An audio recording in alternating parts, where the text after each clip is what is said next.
Here we are, 20 years later, and we're talking about it, and you're, producing a video around it.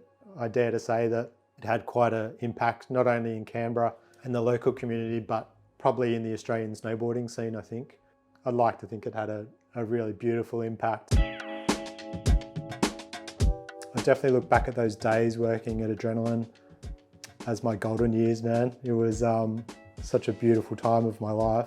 One of my biggest memories of working at Adrenalin back in those days was just our customer base. It was really a community feel, and look, I might be a little bit biased, but I do think Adrenalin just had a really good reputation of being a friendly and inviting store to come into.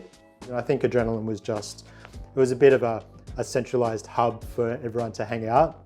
I was just blessed enough that I got paid to hang out there as well, We were just all, we were the same people who were coming into Adrenalin to just get our snowboards and skateboards and boots and talk nonsense with the, the staff and with James. Like, man, it felt like every second day.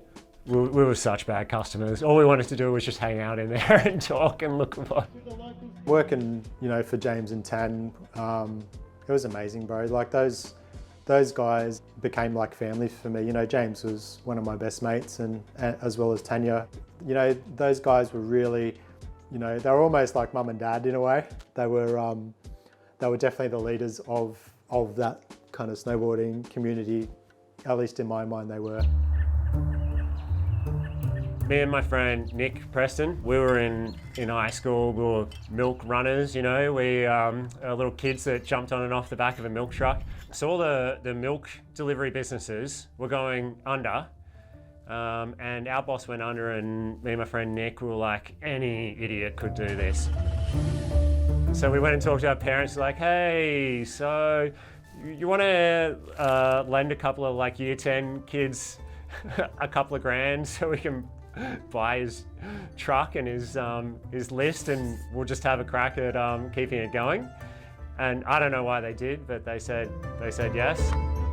The upside was that we had this piece of shit old milk truck that was barely hanging in there, that was insulated and great for carrying snow around.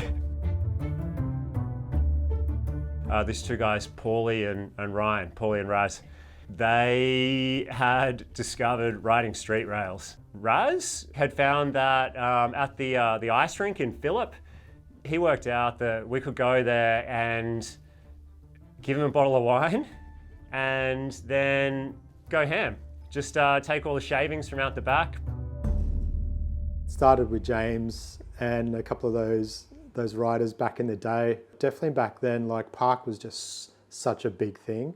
So we were just all park rats, man. Even when the snow was really good, you'd still find us in the park. This is what all the fuss is about. And now it's becoming the trendy thing to do on our local ski slopes. So the whole jibbing scene and rails and boxes and this kind of thing was just, it was all the vibe back then. So I remember in the really early days, back at the old shop near the casino, and it was literally a couple of wooden pallets, and the boys just kind of climbed up on the bin, dropped in, 1.5 meters and was hitting a rail. So it was very humble beginnings, man, that's for sure.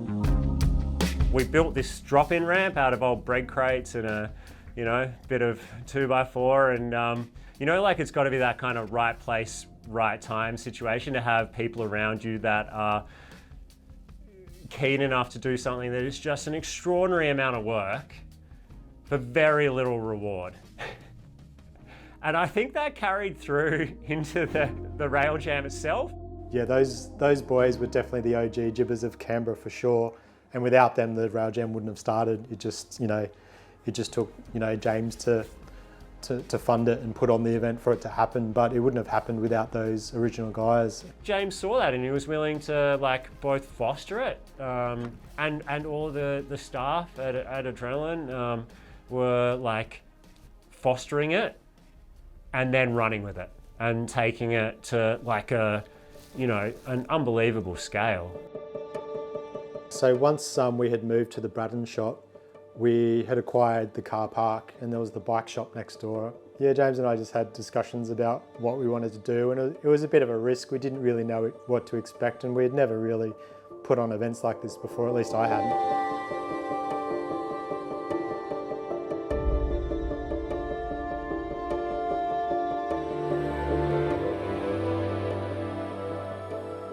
pretty sure the first rail jam was literally just a trailer with some ice from the ice rink. We advertised it, had a few prizes, and I just remember it was a bit of a hit in the community. Everyone loved it, man. You know, everyone had a really good time. When it did start to grow and the refrigerated milk truck came in, and that was a big step up, you know, for us. But I know what my involvement would have been: shoveling snow. Being there with a big truck, a little shovel, and a lot of energy to get it done. It wouldn't take much for us to just send out a text or just word of mouth to say, hey, we need help to put on this event. It was absolutely electric. Like we were just so keen. I think we pulled off 6 in the end.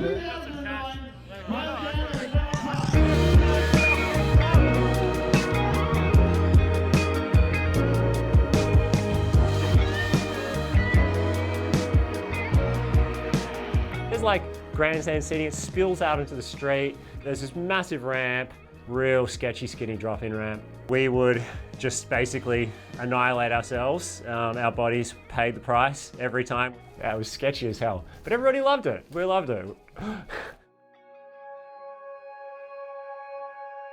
I'd actually already moved away. I was up in Queensland when I got that dreaded call from Tan, you know, that James had passed. And it's a phone call I'll never forget. And so obviously I flew down to Canberra straight away after that and was there spending time with Tanya and the family.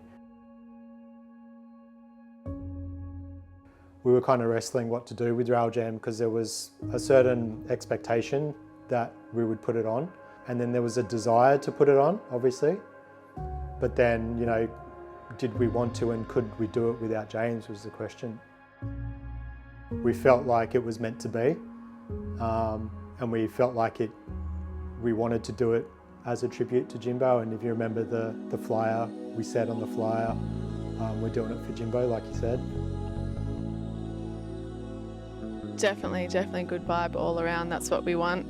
And, you know, just worked extra hard because we are doing it for Jimbo. Love you, babe.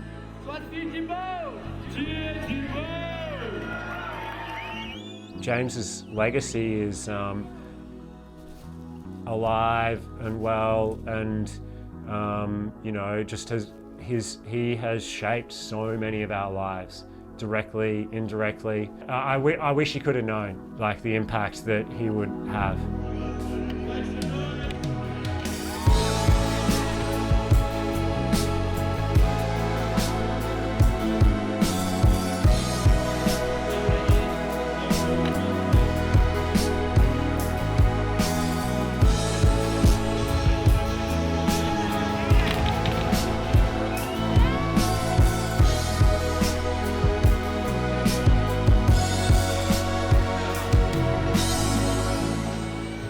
I forget sometimes that, you know, I'm 45 now, man, so this is, you know, 20 odd years ago. So sometimes I forget that it was a privilege. It was actually, I really feel like it was a privilege for me to be involved, not only with Adrenalin, but to be putting on events like this that were so well received. So when you contacted me and asked me, are you the Josh that, you know, put on the Rail Jam?